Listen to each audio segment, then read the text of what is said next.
আসসালামু আলাইকুম। ফিজুলস ম্যাথ সলিউশনে সবাইকে স্বাগতম। আমাদের আজকের ভিডিওতে থাকছে অষ্টম শ্রেণীর বীজগণিতীয় রাশির 4.2 এর কিছু অংশ। ভিডিওটি শেষ পর্যন্ত দেখার জন্য অনুরোধ রইল।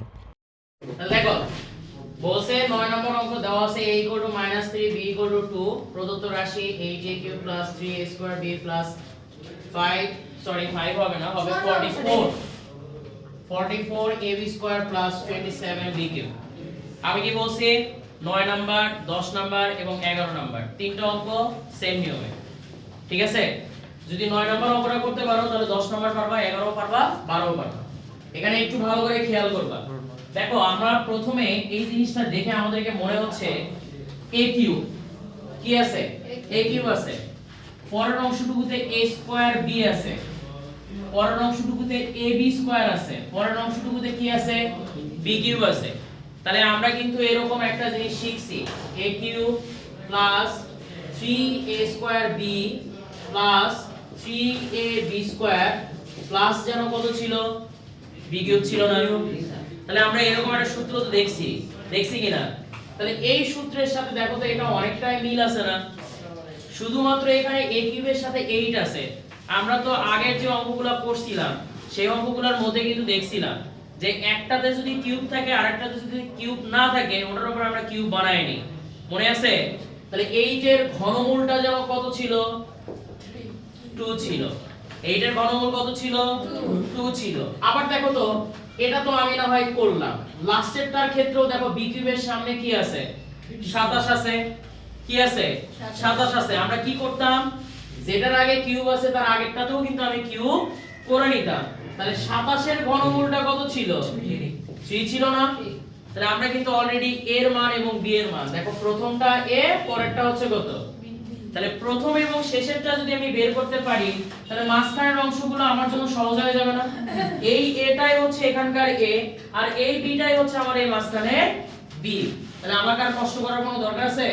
তাহলে দেখো আমি সূত্রটাকে যদি আলাদা করে লিখে রাখি তোমাদের বোঝার সুবিধার জন্য, দেখো এখানে আমি লিখলাম a cube plus 3a² b plus 3ab² plus b cube. সূত্রটা কি ছিল বলো তো?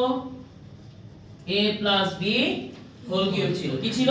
a plus b whole cube. দেখো তো এখানে আমি যদি এটাকে সাজাই 8 এর ঘনমূল যেন কত পাইছি, 2 পাইছি। তাহলে এর উপরে কিউব যাবে না? আগের যে অঙ্কগুলো ছিল a কিউব প্লাস b কিউবের মান নির্ণয়ের যে সূত্র অঙ্কগুলো করছিলাম সেই অঙ্কটার মত না এটা? আচ্ছা আমি মাঝখানেরগুলো সাজালাম না, মাঝখানেরগুলো আমি শুধু জানি যে একটা 3 আসবে, আসবে না? তারপরে কি হবে, a স্কয়ার হবে। কি হবে? a square. a মানে কোনটাকে ধরছি, 2a। তার মানে তার উপরে কি আসবে বলো তো, স্কয়ার আসবে। তার উপরে কি আসবে, আমরা b এখনো বের করি নাই, করছি? তাহলে b এর জায়গাটা ফাঁকা রাখলাম। প্লাস দেখো তো পরের অংশটুকুতেও কি আছে, 3। তারপরে কি আছে, a। অলরেডি a বের করছি না? b এর মান তো এখনো বের করি নাই, করছি? b এর মানটা বের করার পরে আমরা বসাবো। তাহলে এখানেও জায়গাটা ফাঁকা রাখলাম। প্লাস এই যে লাস্টের অংশটুকু আসবে b কিউব। তাহলে আমরা জানি b কিউব আছে কিন্তু তার আগের যে সংখ্যা আছে তার উপরে ঘনমূল নাই। এই যে ঘনমূলটা দেখো, 27 এর ঘনমূলটা কত আসে, তার মানে কি লেখা যায়, 3b তার উপরে কিউব। তাহলে আমরা কি এবার b এর মানটা পাইছি? তাহলে যেখানে যেখানে ফাঁকা রাখছিলাম সেখানে সেখানে আমি b এর মানটা বসাইতে পারি না। এবার 3a² b plus 3a b square plus কত আসে, b কিউব আসে। এইটুকু কে কে বুঝি নাই আমরা? সবাই বুঝছি তো? আচ্ছা তাহলে a cube plus 3a² b plus 3ab square plus কত আসে, b কিউব আসে। সূত্রটা কি হবে বলো তো, a plus b whole cube. এগুলোকে বলা হয় সরল করা। এগুলোকে কি করা বলা হয়? আমরা দেখছিলাম আগের যে অধ্যায় ছিল 4.1 সেখানে ওই স্কয়ারের সূত্রগুলো দিয়ে সরল করছিলাম, সেখানে উল্টা সূত্র ছিল। কিউবের ক্ষেত্রেও যখন সরল করছি তখনও কিন্তু আমাদের এটা থেকে এটাতে আসতে হয়েছে। এখনো আমরা যখন সরল করব তখন আমাদের সেম কাজটাই করতে হবে। তার মানে আমাদের সূত্রটা কি আসবে, a প্লাস b তার উপরে কি আসবে বলো, কিউব। হোল কিউব আসবে না? এবার ভালো করে খেয়াল করে দেখো তো এর মানটা আর b এর মানটা তোমার জানা না? এর মানটা কত ছিল, -3। এর মানটা ছিল -3 প্লাস b এর মানটা কত ছিল, একবার ফার্স্ট ব্র্যাকেট ব্যবহার করছি, তাহলে পরের বার আমরা কি করব, সেকেন্ড ব্র্যাকেট। মাইনাস 6 তিন দুগুণ কত আসে মাইনাস 6 তিন দুগুণ কত আসে 6 আসে তার উপরে কত আসে কিউব আসে 6 মাইনাস 6 ইকুয়াল টু কত 0 6 মাইনাস 6 ইকুয়াল টু কি 0 তার উপরে কি আছে তাহলে কিউব করলে কত আসবে 0 এর উপরে কিউব করলে কি অন্য কোনো সংখ্যা আসবে আসার চান্স আছে তার মানে 0 ইকুয়াল টু কত আসে 0 সমস্যা আছে কার কোনো আর বুঝছি আমরা আচ্ছা এটা যেহেতু বুঝছি একটা দিয়ে তো আর করানো যায় না আমি আরেকটা অঙ্ক করে দিব আমি সলভ করে দিব 10 নাম্বারটা অথবা 11 নাম্বারটা দিলে তোমাদের বাকি অংশটুকু একদম ক্লিয়ার হয়ে যাবে ঠিক আছে তাহলে 11 নম্বর অঙ্ক এবং 9 নম্বর অঙ্ক সেম দেখো x 5 প্রদত্ত রাশি আমাদেরকে মান নির্ণয় করতে বলছে তার মানে সরল করব কি করব এটা আরেক ভাবে করা যায় সেটা করলে বেশি কঠিন হয়ে যায় যে x এর মানটা শুধু এখানে বসায় দিবা দিয়ে ক্যালকুলেটর দিয়ে করে ফেলবা সেভাবেও করা যায় ঠিক আছে x এর মানটা কি করবা এখানে বসায় দিবা -12 x এর মান কত এত 48 কত এত 64 গুণ করে দিয়ে অ্যানসার হয়ে যাবে কিন্তু এটার চেয়ে আমাদের এইভাবে করাটা বেশি উত্তম ঠিক আছে আমরা যেভাবে করতেছি সেটা দিয়ে করাটা হচ্ছে বেশি উত্তম দেখো তো x স্কয়ারের সাথে কি কোনো সংখ্যা আছে নাই তার মানে ঝামেলা যা আছে তাই পরের অংশটুকুতে অবশ্যই 3 বসবে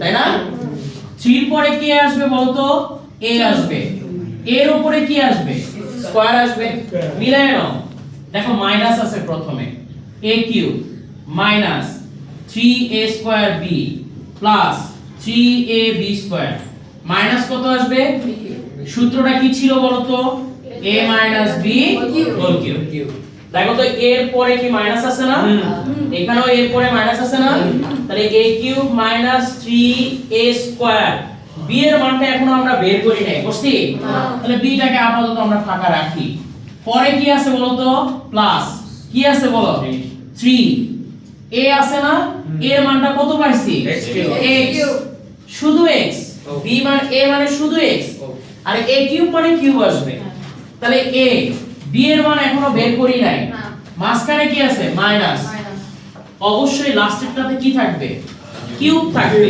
কিন্তু এই সংখ্যার উপরে কোনো কিউব আছে না তার মানে অবশ্যই এই সংখ্যার ঘনমূল বের করতে হবে আমি তোমাদেরকে আগের অঙ্কের মধ্যে ঘনমূলটা শিখালাম 1 এর ঘনমূল কিন্তু সব সময় কি হয় 1 হয় 8 এর ঘনমূলটা সব সময় কি হয় 2 হয় এরপরে 27 এর ঘনমূলটা কি হয় 3 হয় 64 এর ঘনমূলটা কি হয় 4 হয় দেখো তো এখানে 64 আছে না তাহলে 64 এর ঘনমূলটা কি আসবে তাহলে যেটা আসবে তার উপরে আমরা কি দিব বলতো কিউব তার মানে এই চারটাই হচ্ছে আমাদের কি b না b তাহলে যেখানে যেখানে ফাঁকা রাখছি সেখানে সেখানে আমি 4 বসাইতে পারি না দেখো মানটা মিলে গেছে 3 4 এ 12 x স্কয়ার তারপরে এখানে কত আসে b স্কয়ার হবে তাই না তাহলে 4 4 এ কত 16 3 16 কত 48 গেছে মানের কোনো পরিবর্তন হয়েছে না সাথে সাথে একটা কি করছে সূত্র পড়ে গেছে না সূত্রটা কি a cube minus 3a square b plus 3ab square minus কত আসে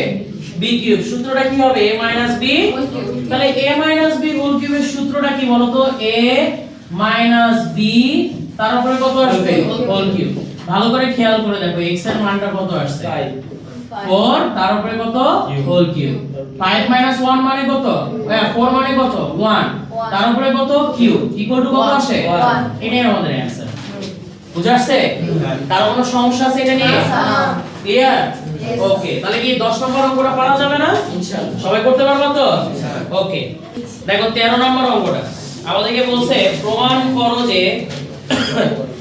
x³ + 1/x³ = 52 এটা আমাদেরকে প্রমাণ করতে বলছে এবং দেওয়া আছে কি ভালো করে খেয়াল করে দেখো আমরা সব সময় আগের যে সূত্রগুলো যখন আমরা মান নির্ণয়ের সূত্র করছি a³ + b³ এর মান নির্ণয়ের সূত্র করছি দেখো এখানে কিন্তু কোনো প্রকার ভগ্নাংশ দেওয়া ছিল না তোমরা শিখো হচ্ছে সরল করো হচ্ছে কি ভগ্নাংশ শিখো সরল করো হচ্ছে ভগ্নাংশ বেশিরভাগ ক্ষেত্রে প্রশ্ন কিন্তু ভগ্নাংশ আসবে সেই ক্ষেত্রে ভালো করে খেয়াল করে দেখো a³ + b³ এর মান নির্ণয়ের যে সূত্রটা ছিল সেই সূত্রটা হচ্ছে a + b whole cube minus কত 3ab ইনটু কত আসে a + b এখন আমার প্রথম অংশটুকু নিয়ে কোনো ঝামেলা নাই দেখো প্রথম অংশটুকুতে এটাকে আমি কি ধরব a ধরব তার উপরে কিউব মাঝখানে কি আছে প্লাস তাহলে পরের যে অংশটুকু আছে সেই অংশটুকুকে আমরা কি বলবো b বলবো না তার মানে b টা কে হচ্ছে আমি যদি কিউবটা বাদ দেই তাহলে b টা কে হবে 1/x হবে না b টা 1/x টা কি হবে b হবে তার উপরে কি আসছে কিউব আসছে তার উপরে কি আসছে তাহলে এখন কি আমরা বুঝতে পারছি a মানে হচ্ছে x আর b মানে হচ্ছে কত 1/x b মানে কে 1/x তাহলে a cube plus b cube a cube plus b cube তাহলে a কিউব প্লাস b কিউবের সূত্র কি বলো a plus b whole cube minus 3ab into a plus b তাহলে আমরা ক্যালকুলেশন করতে পারি না এটা হচ্ছে a তার মানে a প্লাস b মানে কি আমরা যখন কিউব বাদ দিব তখন b মানে কত আসে 1/x তাহলে 1/x টা হচ্ছে কত b তাহলে a প্লাস b কি আসবে বলো তো হোল কিউব পরের অংশটুকু কি -3 a মানে কোনটা x b মানে কোনটা 1/x পরে কি আসবে বলো মুছে দিলাম x 1 কত আসবে x আসবে a b whole cube -3ab into কত a b তাহলে আমরা সূত্র তো জানি সূত্র জানি না হয়ে গেল এটার মানটা কত ছিল বলো 4 ছিল তার উপরে কি আসবে কিউব আসবে মাইনাস ax আর ax কি কাটা যায় না আর এইভাবে কাটাকাটি এর নিচে একটা 1 ছিল 1 এবং 1 ও কাটা গেছে x এবং x ও কাটা গেছে থাকে কত 3 থাকে না আর এটার মানটা কত জানি বলো 4 এর উপরে কিউব মানে কত 4 এর উপরে কিউব মানে 4 কে কয়বার গুণ করতে হবে 3 বার গুণ করতে হবে 4 4 এ 16 4 16 কত আসে 64 তার মানে মানটা কত আসলো 64 মাইনাস কত 3 4 এ 12 তাহলে 64 থেকে যদি 12 বিয়োগ করি তাহলে কত আসবে 52 আসবে দেখো তো আমাদের রাইট হ্যান্ড সাইড কি মিলছে তাহলে ইকুয়াল টু আমরা কি লিখতে পারি রাইট হ্যান্ড সাইড তাহলে অতএব লিখতে পারি লেফট হ্যান্ড সাইড সমান হচ্ছে কত রাইট হ্যান্ড সাইড এটা কি করতে বলছে দেখাইতে বলছে তাই না শুড ঠিক আছে ক্লিয়ার সবার সমস্যা আছে এটাতে যদি না বুঝো তখন একটা কাজ করবা মনে মনে এটাকে চিন্তা ভাবনা করবা না তার মানে এটা হচ্ছে b আর এটার উপরে কি আছে কিউব আছে ঠিক আছে ক্লিয়ার a 1/a = 5 এটা আমাদের দেওয়া আছে ঠিক আছে আগের অঙ্কটাতে কি ছিল x 1/x = 4 x এর জায়গায় কি দেওয়া আছে a দেওয়া আছে আগেরটাতে বলছিল প্রমাণ করো মানে দেখাও যে আর এবার অঙ্কটা বলছে মান নির্ণয় করো তাহলে তো লেফট হ্যান্ড সাইড দেওয়ার দরকার নাই তাহলে আমরা প্রদত্ত রাশি দিব তাই না তাহলে প্রদত্ত রাশি কি আছে বলো তো a কিউব মাইনাস কত আসে 1/a কিউব আসে a কিউব মাইনাস কত 1/a কিউব ভালো করে খেয়াল করি আমরা এই যে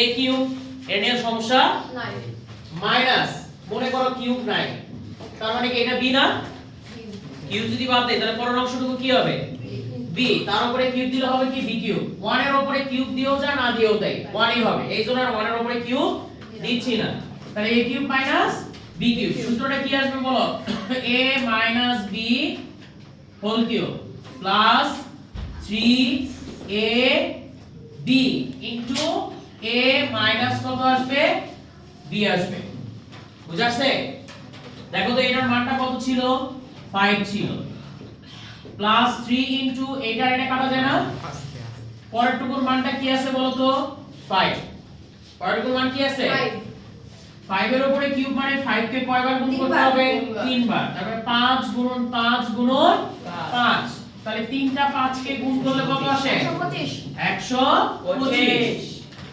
প্লাস হচ্ছে 3 5 এ 15 তাহলে কত আসে বলো 140 এটাই আমাদের অ্যানসার ক্লিয়ার সবার আগের অঙ্কটার এই অঙ্কটার মধ্যে কোনো চেঞ্জ আছে নাই শুধু ওটা লেফট হ্যান্ড সাইড দিয়ে করছি আর এটা প্রদত্ত রাশি দিয়ে করছি দেখো নেক্সট অঙ্ক 12 নম্বর মোস্ট ইম্পর্টেন্ট মানে এটা পরীক্ষায় এই অধ্যায় থেকে যখনই প্রশ্ন করা হবে তখনই আসবে এটা দুই ভাবে করা যায় একটা হচ্ছে লেফট হ্যান্ড সাইড দিয়ে করা যায় আর একটা হচ্ছে যেটা হচ্ছে আমার মানটা দেওয়া আছে সেটা দিয়েও করা যায় আমরা একটা কাজ করব যেটা আমাদের মান দেওয়া আছে আমরা ওইটা দিয়ে করব তাহলে আমাদের জন্য বেশি সুবিধা হবে আবার লেফট হ্যান্ড সাইড দিয়ে করলেও সুবিধা হয়, যেহেতু আগের অঙ্কগুলো আমরা লেফট হ্যান্ড সাইড দিয়ে করছি, দেওয়া আছে।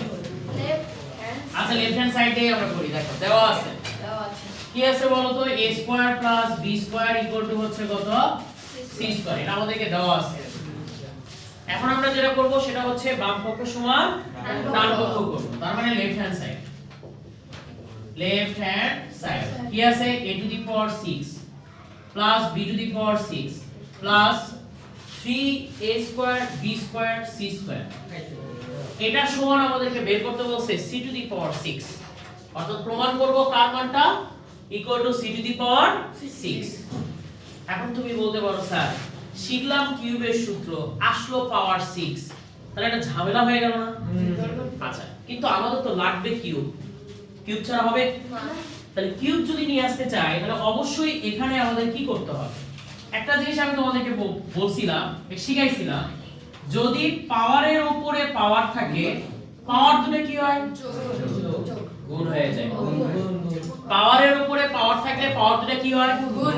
তার মানে এখানে আমি যদি পাওয়ার ক্যালকুলেশন করি তাহলে 2 দুগুণ কত আসবে, 4। আচ্ছা আমার যদি এই রকম থাকে, ধরো a টু a স্কয়ার গুণন হচ্ছে 3, মানে পাওয়ারের উপরে পাওয়ার 3 আছে, তাহলে কি আসবে, a টু দি পাওয়ার 6। দেখো তো 6 মেলে না, হ্যাঁ, তাহলে আমার কি 2 টা ভিতরে রাখা লাগতেছে আর 3 টা কোথায় রাখা লাগতেছে, তাহলে কিন্তু আমার 6 টা মিলে যাচ্ছে। এখন তুমি বলতে পারো স্যার আমি যদি 3 টাকে ভিতরে রাখি 2 টাকে বাইরে রাখি তাও 6 হবে, হবে না? সেই ক্ষেত্রেও আমাদের অঙ্কটা হবে, কিন্তু আমরা কিউবটাকে বাইরে রাখবো, তাহলে আমাদের জন্য বেশি সুবিধা। ঠিক ঠিক, কিউবটাকে আমরা কোথায় রাখবো, বাইরে রাখবো। তার মানে আমরা এখানে লিখতে পারি a স্কয়ার তার উপরে কিউব। এখন তুমি বলতে পারো স্যার আপনি স্কয়ারটাকে ভিতরে কেন রাখলেন, এই যে দেখো আমাদের কিউব, এই যে উদ্দীপকটা ভালো করে খেয়াল করে দেখো, প্রথম অংশটুকুতে কি আছে, a স্কয়ার আছে, স্কয়ারটা কি এর সাথে আছে না, এই জন্য আমরা a স্কয়ারটাকে রেখে দিছি। পরের অংশটুকুতে কি আছে বলতো, b স্কয়ার, তার মানে স্কয়ারটা ভিতরে থাকবে, কিউবটা কোথায় যাবে, বাইরে যাবে। সাথে সাথে একটা সূত্রও পড়ে, a cube plus b cube, a cube plus b cube. পরের অংশটুকু কি কোন সূত্রের অন্তর্গত না, তার মানে যা আছে তাই। কি আছে বলতো, 3a square b square c square, এটাকে আমরা ধরবো না, যা আছে তাই রেখে দিব। এটা পুরাটুকু হচ্ছে a, এই পুরাটুকু হচ্ছে b, তার মানে a cube plus b cube. সূত্রটা আমরা কিছুক্ষণ আগে শিখে আসলাম, সূত্রটা ছিল a plus b whole cube minus 3ab, এই ইনটু মানে এই যে গুণ চিহ্নটা, মানে ডট মানে গুণ, তাহলে 3ab into a plus b। আর পরের অংশটুকুকে আমরা ধরবো না, যা আছে তাই থাকবে। ক্লিয়ার?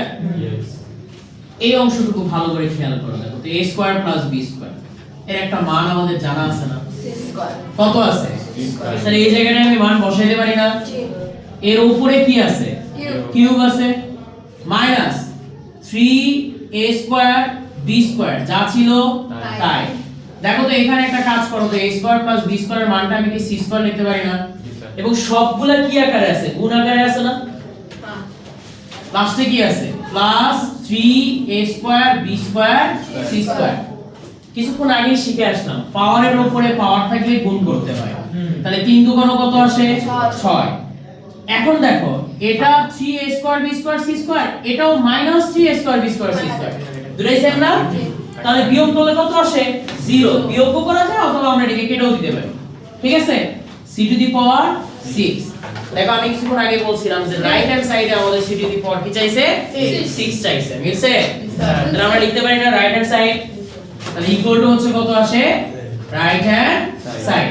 তাহলে অতএব আমরা লিখতে পারি left hand side equal to হচ্ছে কত, রাইট হ্যান্ড শেষ। প্রমাণ করতে বলছে, তার মানে প্রুফড। ক্লিয়ার সবার? এই অঙ্কতে কার কোনো সমস্যা আছে? ক্লিয়ার না? ওকে, আল্লাহ হাফেজ।